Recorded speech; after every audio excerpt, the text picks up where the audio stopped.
Hi guys, welcome back to my new blog. I hope आप लोग सब ठीक होंगे। आज मेरी आवाज़ भी थोड़ी मोटी हुई है क्योंकि मेरी बहुत तबीयत भी ख़राब है। एंड ये वीडियो मेरा पेंडिंग था, मैंने डाला नहीं था। और वैसे मैं मतलब 2-3 दिन हो चुके थे मैं बुकिंग में गई थी, बट बिल्कुल भी मैं वॉइस ओवर नहीं कर पा रही थी। मेरे पास टाइम नहीं था। पहले तो मेरी तबीयत ख़राब हो गई थी, फिर मेरी बेटी की तबीयत ख़राब हो रही थी। बस हमारे घर में ऐसे ही चल रहा था और थोड़ी मैं अब ठीक हुई थी तो मैंने सोचा कि मैं अपनी वीडियो में वॉइस डाल के डालूं। और आज मैं गई थी नेल्स की बुकिंग में और कल्याण मार्ग। तो मेरी जो फ्रेंड थी उसकी फ्रेंड है, तो वहां से मुझे बुकिंग आई थी। एंड मेरी बुकिंग है तो जाती हूँ टाइम पे। और मेरे हस्बैंड मुझे छोड़ने आए थे मेट्रो तक और फिर वहां से मुझे जिनकी बुकिंग थी वो बाहर मुझे मिल गई और वो हम चले गए थे। कल्याण मार्ग था, बहुत अच्छा एरिया था। एंड उनको करनी थी कुछ कैटाई नहीं चाहिए था, उनको कुछ मैट में चाहिए था और उन्हें मुझे रेफरेंस पिक भेजा था, तो मैंने उसी के अकॉर्डिंग उनकी नेल्स करा था। वहां जाके मैं प्रॉपर वीडियो नहीं बना पाई क्योंकि मेरे पास बिल्कुल भी टाइम नहीं था। मैंने उन्हें जल्दी फ्री करना था, उनको ऑफिस भी जाना था और मैं सुबह 7:30 बजे से घर से चले गई थी और उनके वहाँ 8:30 या 8 बजे तक मैं पहुंच गई थी। और ये था उनका फाइनल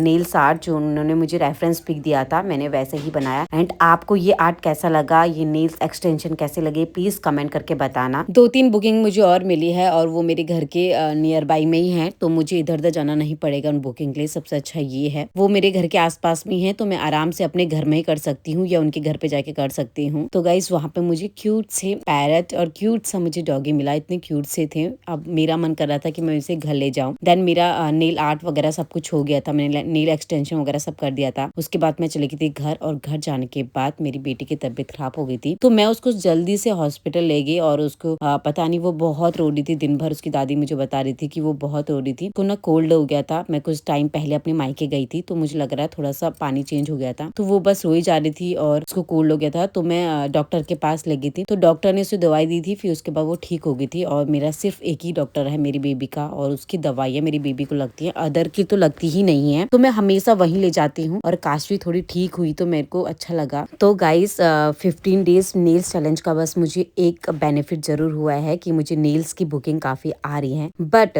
उसमें मुझे एक लॉस जरूर हो रहा है कि मेरे को बुकिंग तो आ रही है, सुबह मैं बुकिंग में जा रही हूँ तो शाम को मेरे को वो जो पैसा आ रहा है वो मेरे को हॉस्पिटल में देना पड़ रहा है। ऐसा ही हो रहा है। पहले मैं गई थी तो मेरे अपनी बेटी की तबीयत खराब हो गई थी और सेकंड टाइम मैं गई थी तो मेरी तबीयत खराब हो गई थी, वापस सीधा वहीं से मैं हॉस्पिटल गई थी। तो मेरे साथ पता नहीं कुछ टाइम से ऐसे ही चल रहा है, पता नहीं भगवान जाने की क्या हो रहा है। एंड फाइनल अभी मैं ठीक हूँ, थोड़ा मैं ठीक हूँ, तभी मैं वॉइस ओवर कर पा रही हूँ। कोई नहीं, देखते हैं आगे क्या होता है। मम्मी लोग सब ये बोल रहे हैं कि ये काम तुझे सूट नहीं हो रहा है, शायद कुछ ऐसा है। तो गाइस बोलते हैं ना कि होने को कोई नहीं रोक सकता, जो जिस टाइम होना है उसी टाइम होगा। एंड भगवान करे आगे मेरे साथ अच्छा हो और अब मुझे कुछ ना हो और मैं अपनी बुकिंग पे बुकिंग करूं एंड मुझे किसी की नजर ना लगे। तो गाइस मेरी आज की ब्लॉग में इतना ही एंड मैं मिलती हूँ आपको अपने नेक्स्ट ब्लॉग में। Bye bye guys.